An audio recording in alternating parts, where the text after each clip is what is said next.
ისრაელის პრემიერ-მინისტრი ბენიამინ ნეთანიაჰუ 11 თებერვალს ვაშინგტონში შეერთებული შტატების პრეზიდენტ დონალდ ტრამპს შეხვდება. ისინი ბირთვულ პროგრამასთან დაკავშირებით ირანთან გამართულ ბოლოდროინდელ მოლაპარაკებებს შეაფასებენ.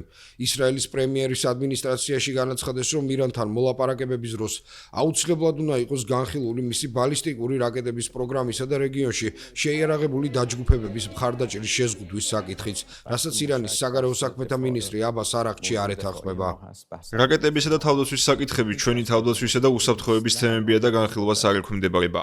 პარასკევს ომანში გამართული არაპირდაპირი მოლაპარაკება ორ ქვეყანას შორის პირველი დიპლომატიური შეხვედრა იყო მას შემდეგ, რაც შეერთებულმა შტატებმა გასული წლის ივნისში ისრაელთან 12 დღიანი კონფლიქტის დროს ირანის ბირთვულ ობიექტებზე მიიტანა იერიში.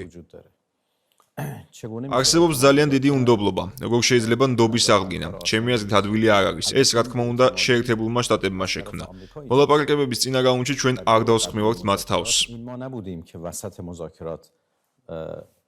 ამერიკამ ცოტა ხნის წინ რეგიონში ავიამზიდი აბრაამ ლინკოლნი და სხვა სამხედრო ხომალდები გაგზავნა. თეირანმა საპასუხოდ განაცხადა, რომ შეერთებული შტატების ბაზებს დაესხმებოდა თავს, თუ ამერიკა ირანის ტერიტორიაზე მიიტანდა იერიშს.